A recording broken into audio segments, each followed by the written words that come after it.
Ikami Jude. And this at the top stories. Lagos local government chairmanship aspirant withdraws for Obasa's son. INEC moves to legalize voting without PVC. Air Peace cancels flights nationwide. Zelensky cuts short South Africa visit after Russian attack on Kiev. Details now.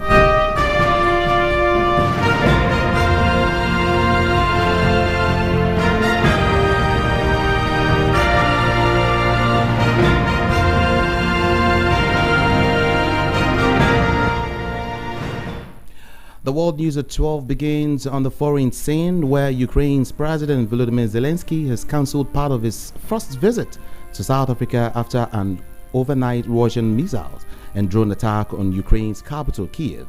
At least 9 people were killed and more than 70 injured, including children.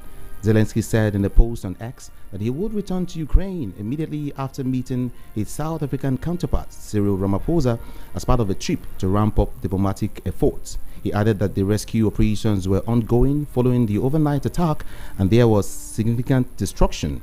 U.S. President Donald Trump on Wednesday accused the Ukrainian leader of harming peace negotiations after Zelensky and Kyiv would not recognize Russian control of Crimea. Back home in Nigeria, President Bola Ahmed Tinubu has issued fresh marching orders to security and intelligence chiefs to flush out terrorists from every part of the country. Enough is enough, the president told the military and intelligence bosses after a briefing yesterday at his residence in the State House. Those who attended the meeting include National Security Advisor Nuhu Ribadu, National Intelligence Agency Director General Muhammad, Chief of Defense Intelligence Major General Emmanuel Undaye, and of course Department of State Service DSS Director General Oluwatosin Ajayi. You will recall that while the president was away, armed men and terrorists carried out a series of attacks in some states, especially in Plateau and of course Benue State. No fewer than 200 people were killed, scores injured, and hundreds of residents displaced in 2 states. The vice chairman of Agege local government area in Lagos State, Mr. Oluwagbenga Abiola, has withdrawn his interest to vie for the chairmanship position in the upcoming July 12, 2025 council election.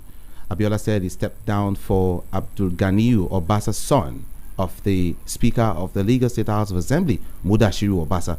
Abiola, who is a political protege of the Speaker, says that his decision was born out of his loyalty to Obasa, denying that he was forced to step down. Speaking to journalists, Abiola affirmed his loyalty to the party and to Speaker Obasa, emphasizing that his withdrawal was a voluntary and conscious choice and to support Obasa's son. Meanwhile, the special advisor to the President Bola Ahmed Tinubu on policy communications, Daniel Bwala, has hailed Governor Sheriff Oboriwori and former Governor Ifeanyi Okowa's defection to the All Progressives Congress APC. You will recall that the Governor Oboriwori and Atiku Abubakar's former vice presidential candidate Okowa left the People's Democratic Party on Wednesday. Minister of the Federal Capital Territory FCT Nyesom Wike has commended Okowa and Oboriwori for supporting President Bola Ahmed Tinubu. On his part, Dele Momodu accused President Tinubu of using strong arm tactics in pressuring the opposition to defect to the ruling APC. He claimed that the fear was driving politicians to the APC and not genuine loyalty. The Independent National Electoral Commission INEC has expressed willingness to allow eligible Nigerians without permanent voter cards to vote in the 2027 general elections, but insists that such a move must be backed by legislative amendments. The Chief Press Secretary to the INEC Chairman Rotimi Oyekomi told journalists on Wednesday that the Commission was committed to expanding voter access through technology, but emphasized that the legal provisions must first be updated to accommodate any shift from the current PVC-only system. INEC Chairman Professor Mahmood Yakubu highlighted the growing role of technology, particularly the bimodal voter accreditation system BVAS, in streamlining the electoral process. He noted that while PVCs will remain valid for those who possess them, further elections could allow voters to use slip generated by INEC or downloaded from its official website for accreditation. Flight activities, including those of Air Peace, are being disrupted at local airports as workers of the Nigerian Meteorological Agency (NIMET) staged protests over poor working conditions. The strike, which has lingered into day 2, sees passengers on scheduled local flights stranded at the Nnamdi Azikiwe International Airport, Abuja, Murtala Muhammed International Airport, Lagos, and others. Air Peace passengers were informed that the airline had made the decision not to fly due to safety issues. Reports indicate that at the Lagos airport, Z-Jet, Aero Contractors, and Ebom Air operated as scheduled on Wednesday, while Air Peace did not. In a statement posted on X handle, Air Peace stated that following the strike by NIMET staff, it had to suspend its operations. The statement was signed by the airline's head of corporate communications, Ejike Nduilo. You are currently listening to the World News at 12 on Voice of the People 90.3 FM. After the break, we'll bring you news analysis segment. Stay tuned.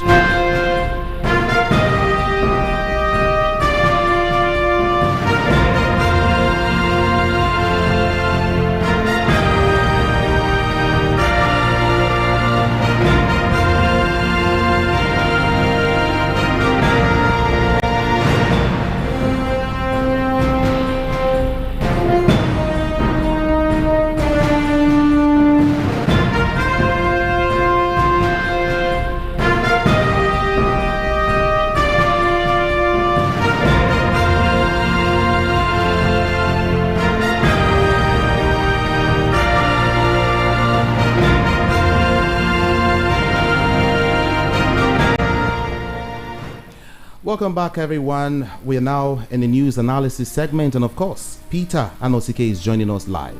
Good to have you join us in the studio, Peter Anosike. Thank you for having me. Now, this is not the first time we are hearing that the president is giving a marching order over insecurity and terrorism. What will be different, actually, this time around? Nothing is going to change.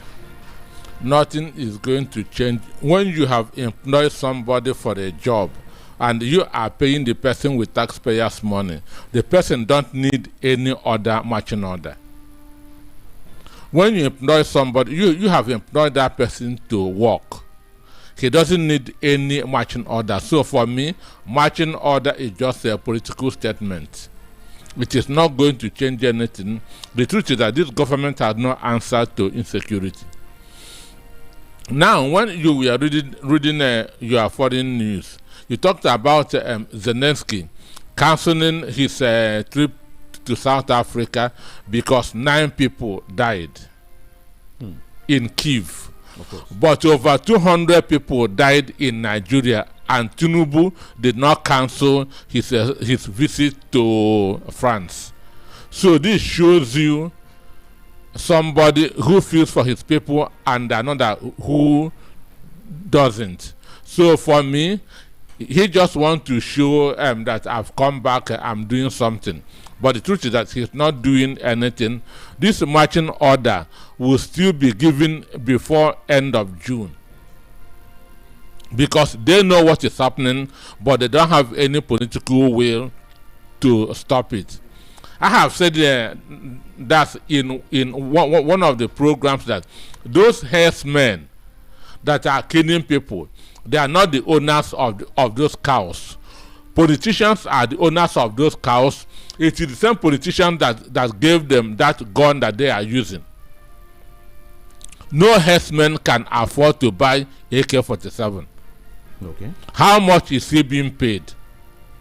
Understand me? So it is the owners of those cows that are giving them those AK-47, that's unquote, for protection. Because they will tell you that they go in the forest, they counter wild animals. Understand? So that is the excuse for the gun that they are carrying about.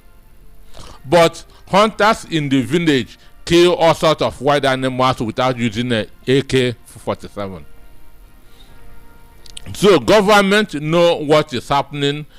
They know where it is coming from, but they have no political will to stop it.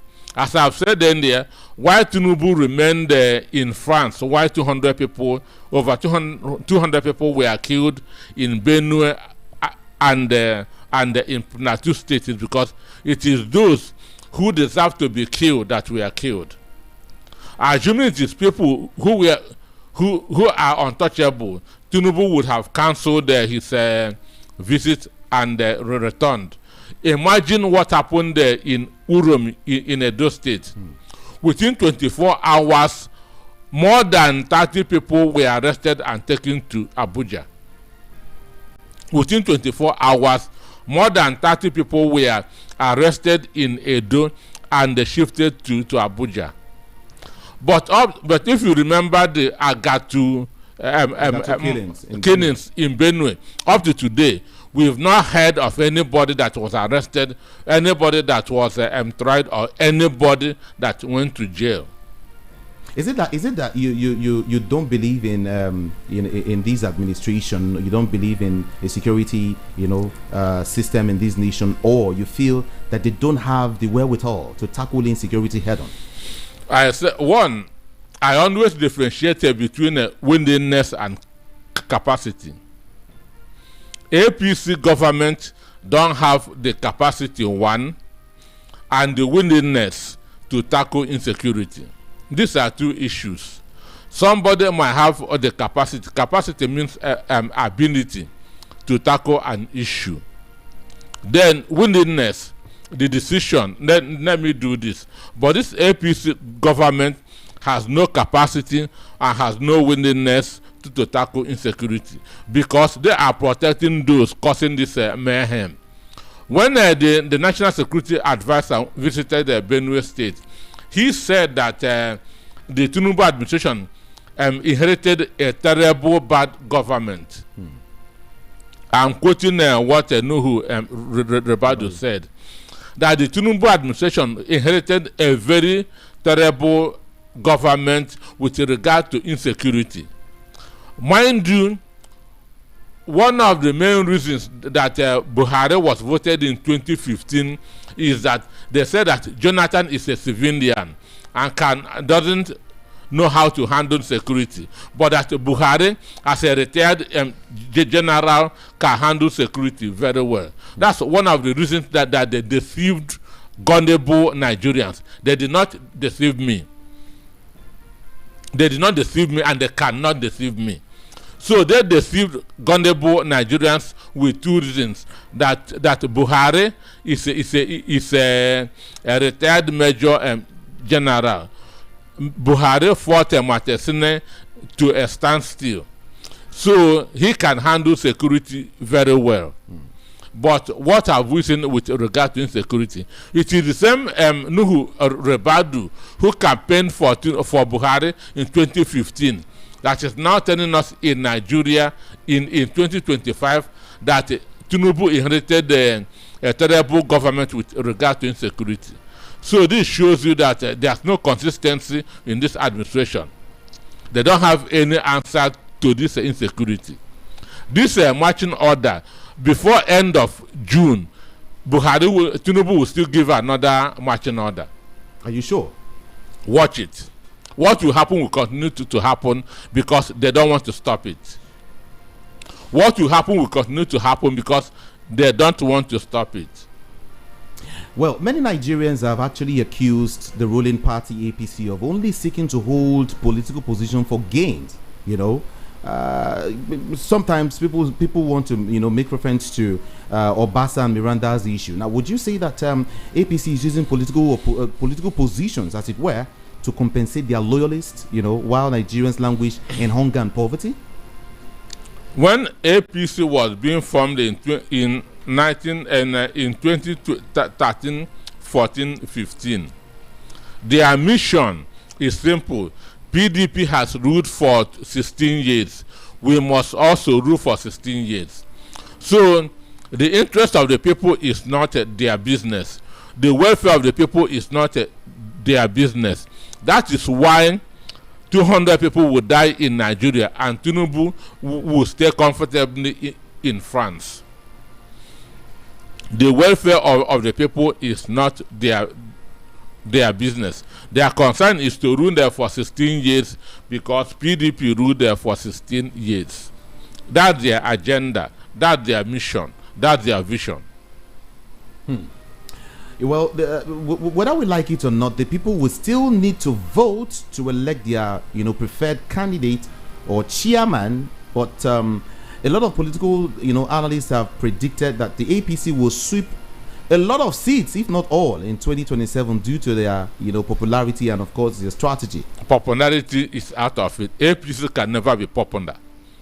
Nigerians don't know how to differentiate between that's being notorious and being popular. You can only be popular for good thing. Understand me? So APC cannot be popular. APC is simply notorious. People are saying that Wike is notorious. Wike is not popular.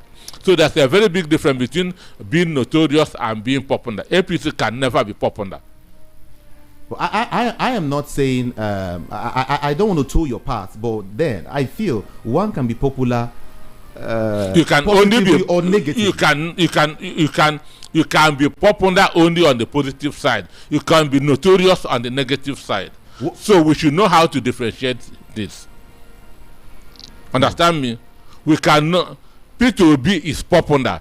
Nelson Wike is notorious. So this shows you the difference between these two words. You can be popular for something positive. Understand me? But notorious. When you are notorious, people know you, but not for the right reasons. Peter Anosike, you are a philosopher. There's been several analyses, several talks here and there, as regards 2027 election. I want to ask you, as a philosopher, what do you think, or how do you think 2027 election will be like? Well, what do you think is going to happen in 2027? Well, two things. If we don't change our electoral system, what happened in 2023 will happen in 2024. That's number one. Number two, if there's no strong coalition, with the sabotage, with the treachery that is going on in this country, if there's no strong coalition, Tinubu will still win in 2027. There's no two ways about it. Some will tell you whether there's a coalition or not, whether strong or not, no, Tinubu will remain as the president up until 2031. If there's a strong coalition, Tinubu will lose his base as he lost in 2023. Understand me? If there's a strong coalition, Tinubu will even lose Southwest. Because right now, people are not going to vote in 2027 because of the experience of 2023. There's apathy. They feel that their votes did not count in 2023. Okay. So the only thing that can bring them to vote is strong coalition. If there's no strong coalition, in 2023, we recorded about 29% votes. But in 2027, we are going to record less than 20% vote.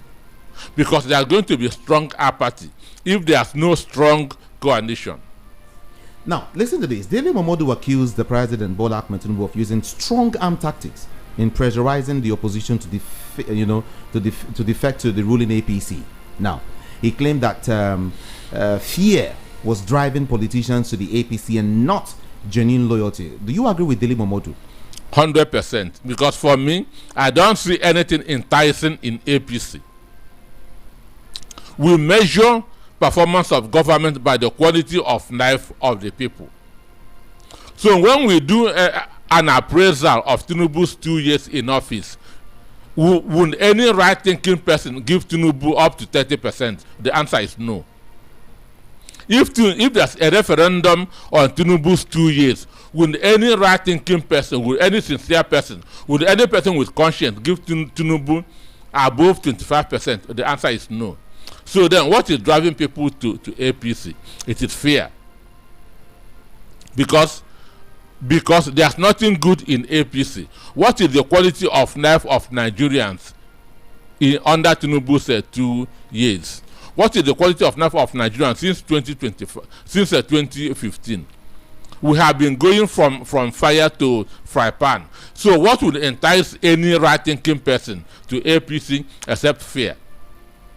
And mind you, okay, Ifeanyi Okowa has a case with EFCC, and somebody can easily threaten him with a jail term. So for me, I'm not surprised that that this is happening, but I know that something is going on behind the scene, because no right-thinking human being, no right-thinking person will join APC. Understand me? For what? What have they done? Can you mention one achievement of APC in the last 2 years of Tinubu's administration? You know, let's look at the gale of defection here and there in Nigeria.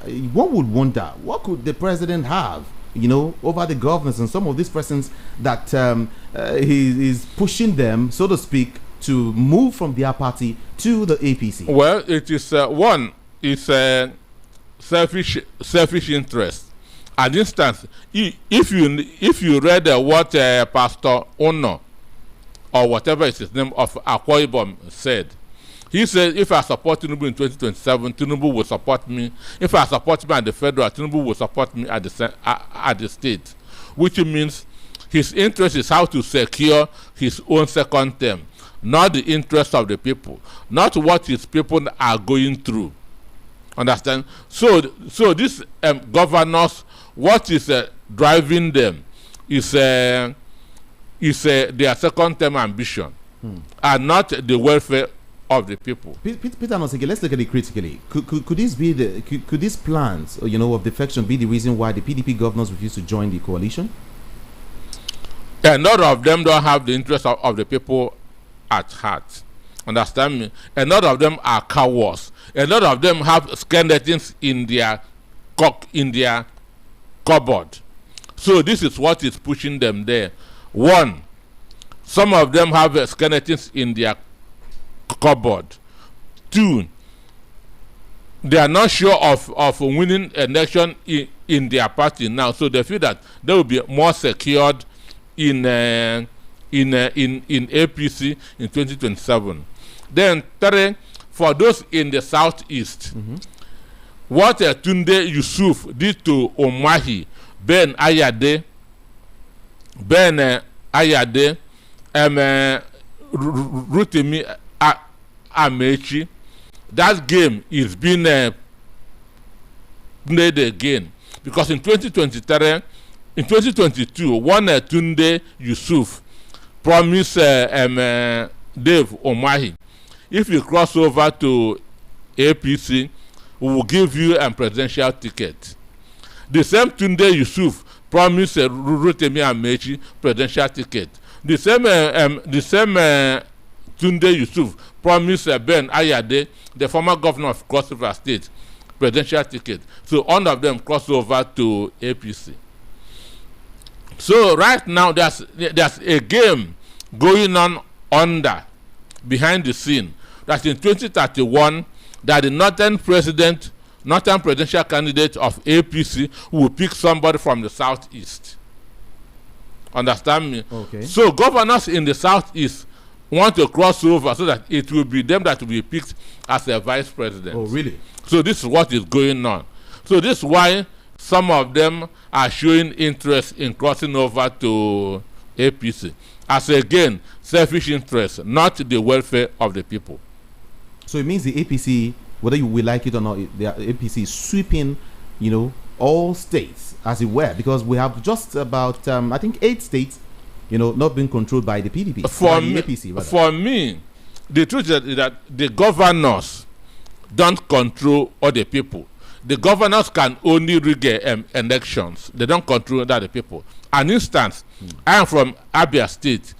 If an ex-OT decides to cross over to APC today, it doesn't mean that Anasike family will vote for APC because of an ex-OT.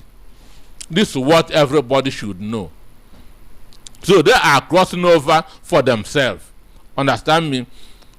They cannot say that people are joining APC because of them. No, it is them that are joining APC, not the suffering Nigerian masses.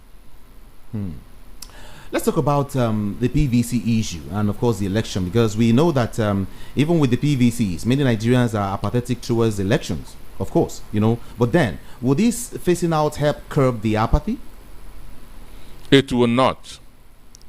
It will, unless our electoral system is reformed, that apathy would be there. Unless there's a strong coalition, that apathy will be there. No matter what you do, even if you tell people, even just go and vote free without this voters card, we cannot record 20% turnout in 2027 because of what happened in 2023. Okay. Let me also ask you this question. Could this also reduce irregularities like we experienced the last time, underage voting, and of course foreigners getting PVCs and voting in Nigeria's election?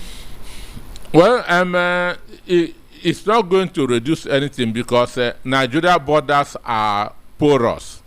In Nigeria today, you cannot even differentiate people that came in from Niger, from Cameroon, from Benin. These people, most of the people riding Okada in Lagos here are not from Nigeria. Most of them are from Niger.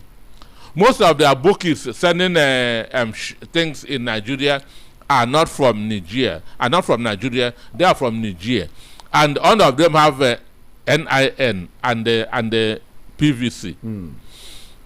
So there's no way you can checkmate this.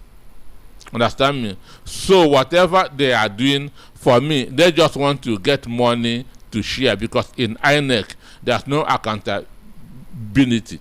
Once you are able to produce or the president, even if you are given 500 billion, you will not be asked that to account how you spend the money. So for me, I don't have faith in what they are doing. I want to say thank you so much, Peter Anosike, for being part of the conversation. Thank you so much. Yeah, thank you for having me. All right. This is Voice of the People 90.3 FM. And of course, that's it on the world news at 12. Just before we wrap up, let's take a look at the top stories again. Lagos local government chairmanship aspirant withdraws for Obasa's son. INEC moves to legalize voting without PVC. Air Peace cancels flights nationwide.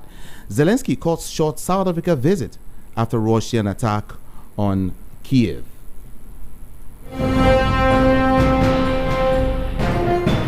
And that's a wrap on the world news at 12. My name is Jude Ikami Jude. Good afternoon, and thanks for listening.